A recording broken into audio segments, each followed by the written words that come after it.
Hola, ¿qué tal? Vamos a continuar con la segunda parte del video de todo lo que debes de saber acerca de los datums. En nuestro video anterior vimos qué es un datum, definición de datum, datum contra características datum y marco de referencia datum.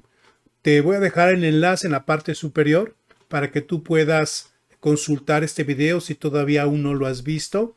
Y vamos a pasar con el segundo video, que sería superficies usadas como datums. Aquí vamos a ver el tema de superficies planas utilizadas como datums y superficies complejas que también se utilizan como datums. Posteriormente vamos a llevar a cabo un tercer video de esta serie que sería datums, que son ejes y planos. Para esto vamos a ver tres temas: ejes y planos medios simples como datums, ejes y planos medios como patrón datums, y efectos de los modificadores de máximo material y mínimo material, y no utilizar modificadores en datums que son características de tamaño. Así que vamos adelante con este video para no demorarnos demasiados. Bueno, entonces, datums como superficies. En este caso estamos hablando de que las superficies vamos a usarlas y como si fueran realmente nuestros datums, con ellos vamos a generar la característica datum. Recapitulemos un poco los conceptos del video anterior, en donde decíamos que los datums y los sistemas datums, o sea, los marcos de referencia datum, van a ser características geométricas teóricamente exactas, es decir, perfectas. Estos datums los vamos a utilizar para localizar y orientar otras características con respecto a ellos. Los datums se deben de derivar, es decir, se deben de extraer de la contraparte geométrica verdadera de la característica datum de la pieza. ¿Okay? Recordemos, una cosa es la característica datum marcada en el dibujo con el símbolo datum, y otra cosa va a ser el datum que se genera o se deriva a partir de los puntos más altos de la característica datum de la misma pieza. Existen dos tipos de características: superficies planas o superficies curvas, y el otro tipo de características son aquellas que denominamos características de tamaño. Mencionábamos que las características de tamaño son ejes, centros, planos medios, los cuales se derivan o se extraen de superficies cilíndricas cuyos diámetros se considera o se extrae el centro o el eje. También son características derivadas datums aquellos centros que se extraen de los diámetros de superficies esféricas, y por supuesto aquellos planos centrales que se extraen de un par de planos paralelos cuyo parte central es un plano medio derivado del ancho de estas características prismáticas. Entonces, en este video vamos a explorar datums derivados solamente de superficies planas y superficies curvas. Vamos a dejar para el tercer y último video los datums que se derivan de características de tamaño. ¿Ok? Entonces, entrando al tema, un datum como superficie plana. Esta superficie en el dibujo de la pieza es la característica datum. ¿Ok? Entonces, si hacemos un zoom de la pieza, esa superficie realmente no es perfecta. Entonces, de ella nosotros vamos a derivar con los puntos más altos, vamos a derivar el plano datum, precisamente extraído de la contraparte geométrica verdadera de la característica datum. Entonces, este plano teóricamente extraído de la verdadera parte geométrica de la característica datum de la pieza, este plano es lo que nosotros le vamos a llamar el plano datum A. Por otro lado, si yo quiero utilizar un hard gauge, es un dispositivo físico como una superficie mecanizada, por ejemplo, para poder soportar la pieza en un proceso de manufactura, o inclusive para poder inspeccionar las tolerancias geométricas que utilicen a este datum, necesitamos entonces generar con esto una superficie de un dispositivo de manufactura e inspección. Tampoco es exactamente perfecto, aunque se supone que por ser un dispositivo tiene que tener al menos no más de 10% de error, de forma que la que pudiera tener la superficie que queremos evaluar. Entonces, de estos puntos nosotros vamos a derivar el plano datum simulado. Entonces, este plano derivado de los puntos más altos de mi elemento de manufactura o inspección va a ser el plano datum simulado. Es el plano que se deriva del simulador de la característica datum. ¿Qué es el simulador de la característica datum? Pues es ese elemento o superficie que es la contraparte geométrica de la pieza que vamos a utilizar físicamente para asentar la pieza, ya sea para un proceso de manufactura o un proceso de inspección. Entonces, un plano que es característica datum, de sus puntos más altos se genera el plano datum y la contraparte geométrica de esta característica datum, digamos, es el simulador de la característica datum, es una superficie de manufactura, una superficie de inspección, del cual también se genera con los puntos más altos el plano datum simulado. Ahora, nosotros tenemos que tener en cuenta que para superficies planas, que son características datum, vamos a derivar planos datums.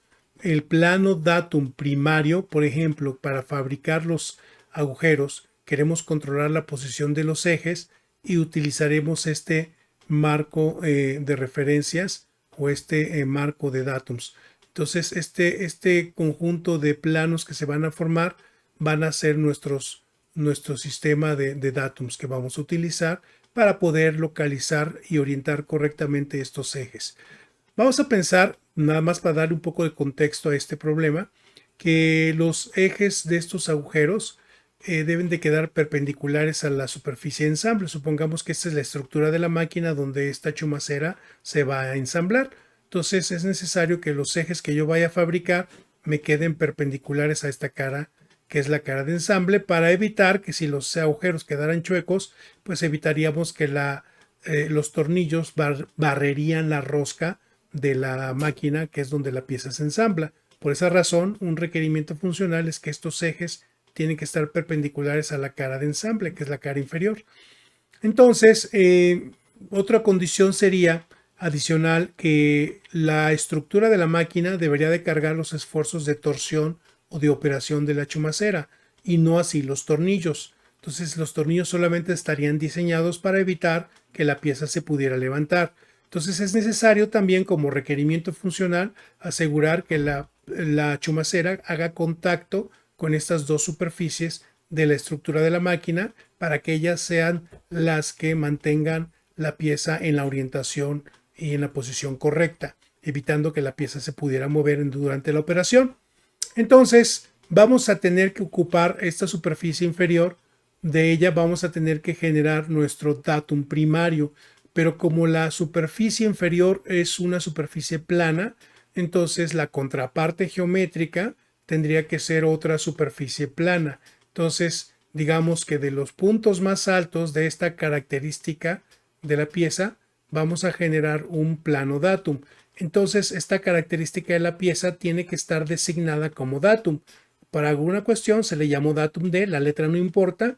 Entonces como este datum es datum primario porque debe de asegurar que la pieza toque sus 3 puntos más altos, hay que recordar que un datum primario necesita asentar o tocar en al menos 3 puntos. Entonces esta característica datum D vamos a tener que colocarla dentro del marco de control, dentro de mi sistema datums, como datum primario. Por eso la colocamos en la primera ventana datum. Recordemos que se leen de izquierda a derecha, primario, secundario, terciario.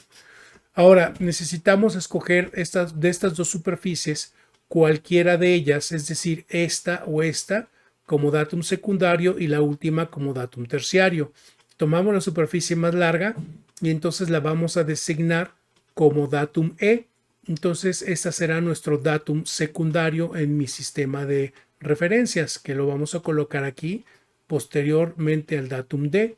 Y finalmente la cara izquierda, que también es una superficie funcional, deberíamos de utilizarla como datum terciario. Entonces esta cara la vamos a utilizarla como mi tercer datum, va a ser mi datum terciario, la vamos a llamar datum F y será colocado en mi marco de control como datum terciario. De esta manera hemos definido un datum primario que elimina una traslación en Z, una rotación en lo que sería el eje X, es decir, rotación en U, y una rotación en lo que sería el eje Y, que sería rotación en V. Entonces eliminamos 3 grados de libertad, una traslación y 2 rotaciones. Nos quedan todavía 3 grados de libertad, que sería una traslación en X, una traslación en Y y una rotación en Z. Esto es solamente lo que hace el plano datum primario. Vamos a ver entonces qué haría o cómo vamos a generar el plano datum secundario. Entonces, técnicamente un datum secundario bastan 2 puntos de contacto. Con los 2 puntos de contacto de esta superficie o característica datum de la pieza, nosotros generaríamos una superficie que sería perpendicular a la superficie anterior. Entonces, esto sería mi plano datum secundario, que en nuestro caso sería el datum E. ¿De acuerdo? ¿Qué grados de libertad le quita este plano adicional a los grados de libertad que el datum primario ya había quitado? Bueno, pues va a quitar la traslación en X, pero también va a quitar la rotación en Z llamada W. ¿Ok? Sin embargo, todavía nos queda un grado de libertad que es la traslación en Y. Para esto nos va solo a bastar o va a ser necesario una tercera superficie. Vamos a escoger la cara izquierda como lo habíamos designado, como datum F. Entonces con esto generamos este plano y como es datum terciario, solo bastaría con que la pieza se acerque a esta superficie y toque un solo punto. Con un solo punto, el punto más alto de la cara izquierda, nosotros construiríamos un plano perpendicular al datum primario y al datum secundario. Entonces, de esta manera habremos eliminado el grado de libertad remanente que teníamos, que era la traslación en el eje Y. Entonces, hemos quitado completamente todos los grados de libertad. Y ahora sí, mi máquina, digamos, mi máquina de manufactura, mi equipo de manufactura, utilizaría la intersección de estos 3 planos como ejes principales. Vamos a llamar eje X, eje Y y eje Z. Y con ese marco de referencia, pues el programador va en la máquina de manufactura va a programar 10 milímetros hacia adelante del datum F y 20 milímetros hacia adelante del datum E para localizar el primer eje y 50 milímetros hacia adelante del datum F y nuevamente 20 milímetros hacia adelante del datum E para localizar el eje del segundo agujero, que eso es con lo que el programador de una CNC pues generaría un programa para fabricar estos agujeros. ¿De acuerdo? De esta manera pues hemos utilizado nuestros marcos de referencias DEF para generar, digamos, un dispositivo que me permite fijar la pieza, localizar y orientar correctamente la pieza respecto a mi sistema de datums que están marcados aquí en el marco de control. Si yo quisiera hacer adicionalmente un equipo de inspección, sí lo puedo hacer porque las tolerancias geométricas aplicadas al eje tienen modificador de máximo material. Les dejo también un video aquí arriba donde podrían ver qué efecto tiene la letra M cuando está acompañando a la tolerancia geométrica.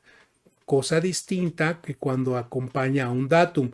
El tema del modificador acompañando a un datum va a ser visto en el tercer video, pero también vamos a recordar que ya hay otro video donde hemos hablado de ese tema. También se los voy a dejar como referencia hasta que vayamos a ver el tercer video. Ahí vamos a dejar este tema como referencia. ¿Ok? Entonces, ahora lo que vamos a hacer es revisar qué sucede cuando las superficies no son planas. Digamos, las superficies son complejas. Por ejemplo, pues el cofre de un vehículo, una lámina troquelada. En estos casos, lo que se utiliza es un símbolo especial que habíamos citado en el primer video. Es un símbolo circular que quiere decir que vamos a usar pequeños superficies de tamaño y forma definidos, líneas o puntos literalmente como elementos de contacto sobre la superficie de la pieza. Bien, entonces en el ejemplo de la izquierda estamos viendo que tenemos un A1, un A2 y por acá tenemos, aquí está, un A3, aquí está un A3 y de este lado tenemos un A4 sobre la misma cara superior. Un A3 y luego un A4. A1, A2, A3 y A4. Entonces dice aquí en la parte superior que la dimensión de las áreas de contacto de los A1, A2, de los A3 e inclusive del A4 son pequeñas zonas rectangulares de 10 por 25, 10 de ancho por 25 de largo. Entonces, sin embargo, en este dibujo nos muestra, y en este también, que estas zonas están señaladas con un símbolo cuya patita es punteada, lo cual significa que estas zonas de contacto están por la parte inferior, no están sobre la parte superior del cofre, sino por la parte inferior. Tanto A1, A2, A3 y A4, que está aquí el detalle, están por la parte inferior. Por eso se muestra la patita punteada. Entonces estos A1, A2, A3 y A4, aquí tenemos una tabla donde nos dan las coordenadas del centro de este componente rectangular. Estas coordenadas son las coordenadas generales del vehículo. Luego tenemos, eso sería nuestro datum primario, por llamarlo así. Luego tendríamos a B1, ¿verdad? Aquí tendríamos a B1 y a B2, ¿de acuerdo? Y aquí tenemos también sus coordenadas de estas zonas. Noten que también B1 y B2 pues también están indicadas por la parte inferior del cofre, ¿ok? B1 y B2 formarían pues un datum secundario.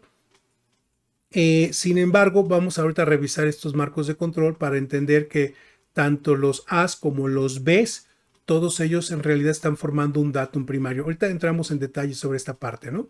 Luego venimos con los C's. Entonces, noten que los A's y los B's eliminan, digamos, traslación en sentido vertical. También estarían eliminando, si definiéramos, por ejemplo, que este fuera el eje, pues aquí está el eje X, el eje Y, entonces estamos eliminando una rotación en X, estamos eliminando una rotación en el eje Y y estamos eliminando una traslación en Z. Eso es lo que harían los datums comunes AB, ¿ok? Los A y los B son datums comunes. Luego viene son primario. Los datums C. Los datums C que están marcados aquí. Tengo a un C1 en esta parte. Tengo a un C2. ¿De acuerdo? Entonces basta con empujar el cofre hacia estas zonas. Realmente observen otra vez la patita está punteada. Quiere decir que otra vez que los datums C están por dentro de la ceja, están por la parte de adentro de la ceja y no por la parte de afuera. Entonces que sí que tendríamos que empujar el cofre, digamos, hacia la izquierda para que sea esta superficie por el lado interior sea tocada por los simuladores de las características datum específicas marcadas como C1 y como C2.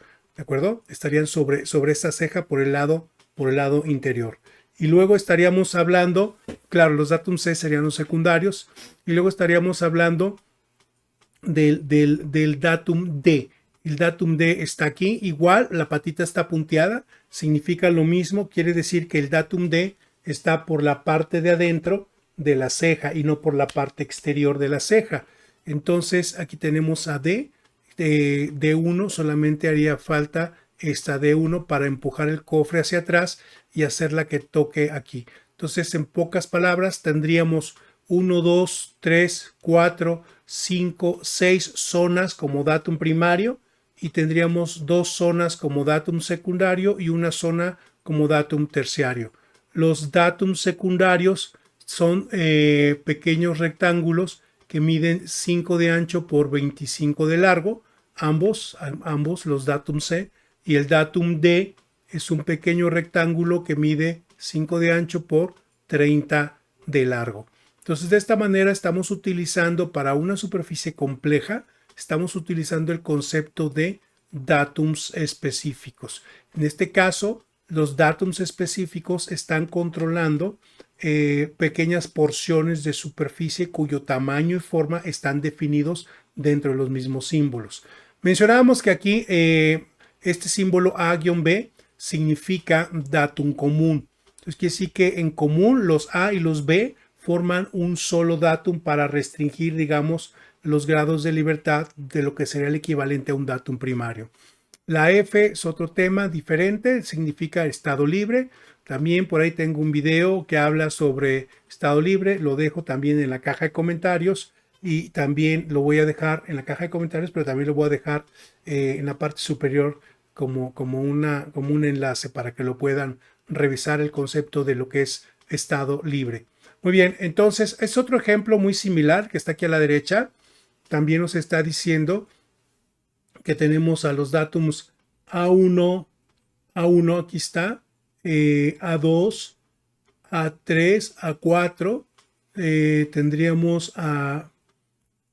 A4, tendríamos a D, déjenme ver, D1, D4, D2, D3, ¿de acuerdo? Y D5. Entonces los A's y los D's vuelven de manera similar al ejemplo anterior a formar lo que sería un datum común primario.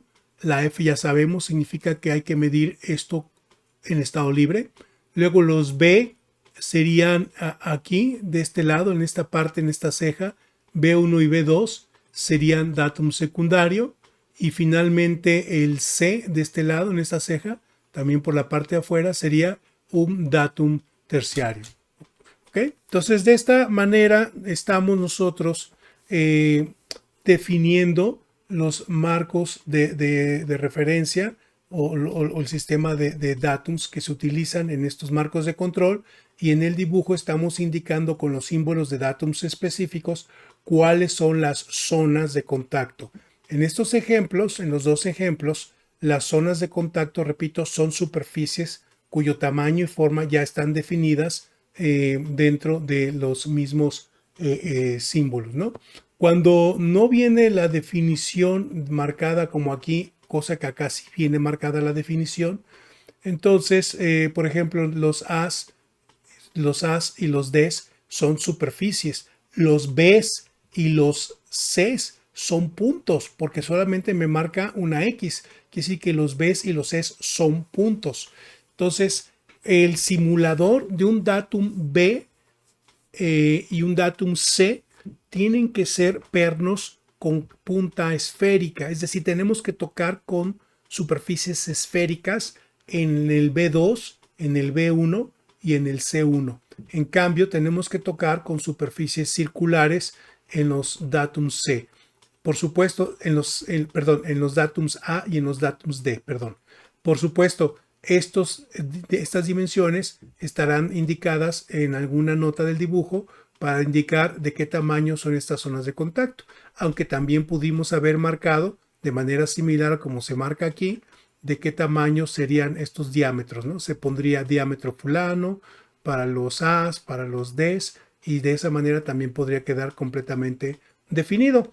Entonces ya vimos que pueden ser para superficies complejas, digamos, la contraparte geométrica pueden ser puntos, pueden ser ejes o pueden ser pequeñas superficies de tamaño y forma definidos. Aquí en este ejemplo tenemos superficies, pero también tenemos puntos. Vamos a ver un tercer ejemplo donde vamos a ver que también existen líneas de contacto. Esta pieza, digamos, vista superior y vista inferior, ¿no?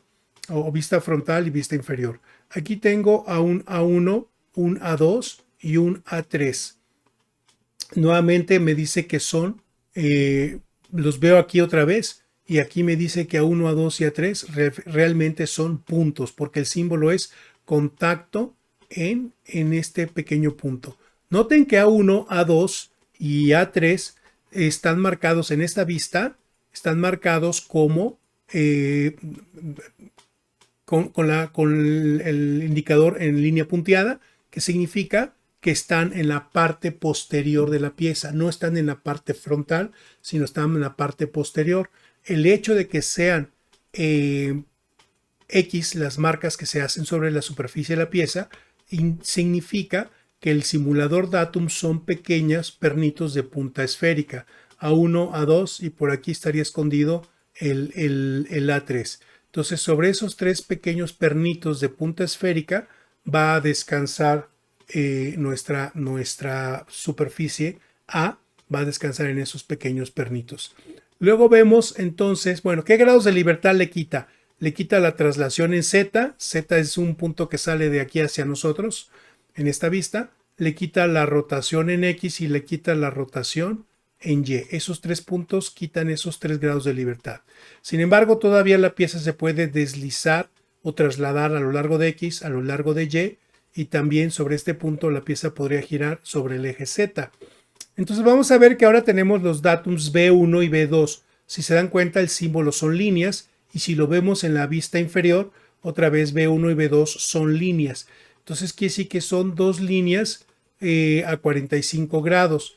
El simulador serían cilindros. Sobre el costado de la superficie cilíndrica, esta parte de la pieza se va a encajar en estos dos pernos, pero en su costado. Entonces, cuando una superficie es tocada, digamos, vamos a suponer, esta superficie es tocada por un perno, entonces la zona de contacto que se genera es una línea precisamente, ¿no? Entonces ahí lo que estamos haciendo es con estos dos pernos cilíndricos, estamos simulando las contrapartes geométricas respectivamente de los datums específicos B1 y B2. Entonces, repito, con el costado del cuerpo cilíndrico vamos a tocar la pieza aquí en esta zona como B1 y igualmente con el simulador de la característica datum específica B2, con su costado estaríamos tocando a la pieza en esta otra superficie.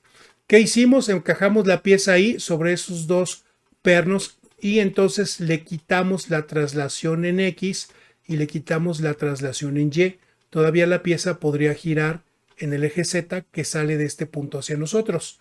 Entonces, para eliminar finalmente la rotación en este punto, ¿verdad?, de la pieza a lo largo del eje Z, vamos a utilizar estos dos símbolos C1 y C2. Note aquí que C1 y C2, a diferencia de los A y de los B, en el símbolo tiene un piquito que no tienen los A, que tampoco tienen los B. Entonces, ¿por qué los C1 y C2 tienen este piquito? Porque son datums específicos móviles. Entonces, nos dice que vamos a tocar aquí y aquí, ¿verdad? También con esferas, o sea, este pernito que está aquí y uno que saldría del otro lado serían pernos con punta esférica que tocarían aquí y acá respectivamente sobre la superficie de la pieza. ¿Por qué son móviles? De hecho, aquí dice, con esta rueda de ajuste, este bloque empujador empuja a los pernos y los hace avanzar a lo largo de este bloque guía, y entonces los pernos avanzan hacia adelante o hacia atrás. También se puede hacer este arreglo con pernos de punta esférica que se proyectan hacia afuera sobre su propio eje. Usualmente estos son pernos con punta esférica y un resorte en la parte posterior. ¿Para qué se hace eso? Se hace para que cuando la pieza venga, en este ejemplo por supuesto, venga en cantidad de material, de máximo material, es decir, la pieza venga grande, entonces si yo hubiera puesto un pernos fijos como estos, a lo mejor no cabe aquí. Y al contrario, si la pieza vendría pequeña, va a quedar juego. Entonces yo necesito darle la posibilidad a los dos pernos de proyectarse hacia afuera o retraerse sobre su propio eje para dar espacio a que la pieza entre y siempre quede alineada. Hay otro tipo de pernitos que físicamente también existen. Son pernos con punta esférica, por supuesto, con resorte atrás, pero con un pequeño pistón hidráulico atrás, de tal manera que la cámara superior de este pistón alimenta la cámara inferior de este, y la cámara superior de este pistón hidráulico alimentaría la cámara inferior de este otro. Entonces, cuando un pistón se mueve hacia atrás, el aceite que sale de la cámara inferior entra a la cámara superior del otro, y como el aceite es incompresible, hace que el otro pistón fielmente siga el movimiento de este otro. Entonces, los dos pernos siempre se van a estar proyectando hacia adentro y hacia afuera con la misma distancia, harían exactamente el mismo recorrido. Entonces, si la pieza es grande, se echan para atrás. Si la pieza es delgada o con poco material, se proyectan hacia el frente, que es digamos, el efecto que haría también este dispositivo mecánico, ¿no? Aquí tenemos un tornillo, empujamos esta placa y la superficie de esta placa solamente empuja a los pernos, ¿no? Si la pieza es grande, echamos la rueda hacia atrás, empujamos los dos pernitos, y como físicamente la superficie de esta y la otra superficie están equidistantes, pues uno se empuja y el otro lo empujamos manualmente hacia atrás, pero van a llegar hasta la misma referencia, esta cara y esta otra cara. Entonces los pernos se echan hacia atrás o se echan hacia adelante moviendo la rueda en sentido contrario. Bien, entonces de esta manera todavía podríamos agregarle aquí a estos 4 agujeros una condición virtual, que serían 4 pines que tendrían que entrar. Esos 4 pines serían estos para poder entrar aquí y evaluar una vez que la pieza está en este marco datum de referencia. Entonces A, B, C sería A, estos 3 pernitos, B, estos 2 cilindros, y C, estos 2 pernos que tocan aquí. Entonces, si la pieza ya está sentada en ese marco de referencias, entra este aquí con una cola de Milano, ¿verdad? Y entonces baja este dispositivo, y los 4 pines cuyo diámetro en condición virtual sería 6,3 menos 0,1, 6,2, ¿verdad? Entonces iría con un tamaño de 6,2, que sería el tamaño nominal de estos pines. Esto es asunto de otro curso, de cómo transferir las tolerancias geométricas de una pieza a un dispositivo de manufactura, o un dispositivo de verificación en este caso, ¿no? Hay un curso que estamos ofreciendo, que estamos dando, que justamente este curso habla, bueno, es una serie de 5 cursos realmente en nuestra academia, en nuestro portal de la academia, que es Escolarium Academia Online. Te voy a dejar el enlace también en el video, en este video, en la caja de comentarios, por si llegas a tener interés en realmente formarte de manera muy completa en lo que sería el dominio de las tolerancias geométricas. Bien, por otro lado, pues hemos llegado también al final de este video. Si te ha gustado este video, pues te voy a pedir de favor que lo compartas. Si no estás suscrito, suscríbete, activa la campanita para que te lleguen pues todos los avisos cuando estemos publicando videos nuevos. Recuerda que falta el tercer video de esta serie que viene próximamente. Y bueno, también recuerda que hicimos un video anterior. Si no lo has visto, el video anterior, te lo recomiendo. El enlace lo tienes también en la caja de comentarios. Y bueno, pues por mi parte soy David Ricardo de Calidad y Productividad Global y Escolarium Academia Online. Si te ha gustado este video, pues te pediría entonces que le des un like y lo compartas. Me despido de ti, nos estaríamos viendo en el próximo video. Que la pases bien. Muchísimas gracias. Hasta luego.